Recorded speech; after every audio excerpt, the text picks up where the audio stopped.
కాకినాడ జిల్లాలో దారుణం జరిగింది. పనసపాడులో మైనర్ బాలికను హత్య చేసిన యువకుడు ఆత్మహత్య చేసుకున్నాడు. గొల్లప్రోల్లోని ఓ గ్రామానికి చెందిన బాలిక యువకుడు అశోక్ గత కొంతకాలంగా ప్రేమించుకుంటున్నారు. అయితే 2 రోజుల క్రితం పెద్దనాన్న ఇంటికి వెళ్లిన బాలికను అశోక్ అత్యంత కిరాతకంగా బ్లేడ్తో గొంతు కోసి హత్య చేశాడు. అనంతరం గూడుపత్తి సమీపంలో రైలు కింద పడి అశోక్ ఆత్మహత్య చేసుకున్నాడు.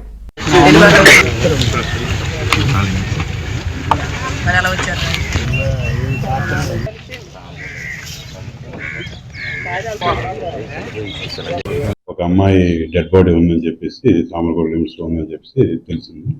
వెంటనే నేరస్థానానికి వెళ్ళామండి. అలాగే అదే సమయంలో సామర్లకోట పరిధిలోనే రైల్వే ట్రాక్ మీద ఒక కుర్రోడు తలకు డెడ్ బాడీ ఉన్నట్టు కూడా వేరే ఇన్ఫర్మేషన్ వచ్చింది. వచ్చిన తర్వాత నేరస్థానానికి వెళ్ళి పరిశీలించిన తర్వాత ఈ రెండింటికి ఏమైనా సంబంధం ఉందా అన్న కోణంలో పరిశీలిస్తే సంబంధం ఉందని తెలిసింది.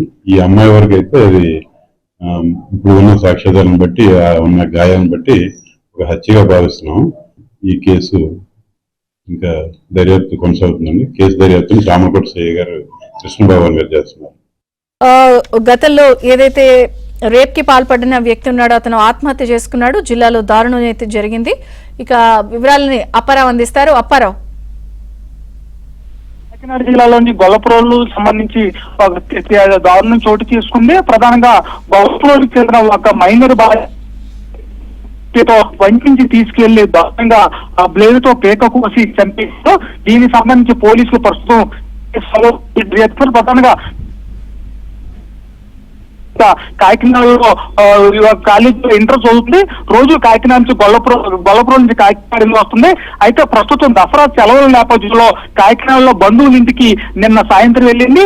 అయితే అక్కడ సాయంత్రంతో యువతతో కలిసి షాపింగ్ వెళ్ళిన తర్వాత తనకు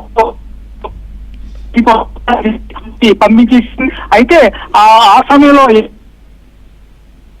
యువకుడు అమ్మాయిని తీసుకెళ్లి అత్యాచార యత్నం ప్రయత్నం చేసినట్టు తెలిసింది. అందులో భాగంగా సామర్లకోట మండలం తీసుకువెళ్లి అత్యాచార యత్నం చేయబోగా అమ్మాయి ప్రతిఘటించడంతో వీడితో పేక కోసి చంపించినట్టు ప్రాథమికంగా పోలీసులు అనుమానిస్తున్నారు. అనంతరం ఈ వ్యవహారం బయటకు రావడంతో తాను అరెస్టు ఖాయమైన భయంతో కూడా యువకుడు సామర్లకోట మండలంలోని పనసపాడు ప్రాంతంలో రైలు దగ్గర తలపెట్టి చనిపోయారు.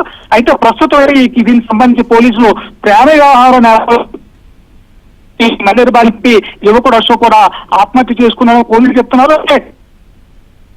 ఖచ్చితంగా ఆ ప్రేమ వ్యవహారం అమ్మాయికి అలాంటిది ఏమీ లేదని, అబ్బాయి ఎందుకు హత్య చేశాడు అనే దాని మీద కేసు నమోదు చేసి దర్యాప్తు చెప్తున్నారు. ప్రస్తుతం యువకుడు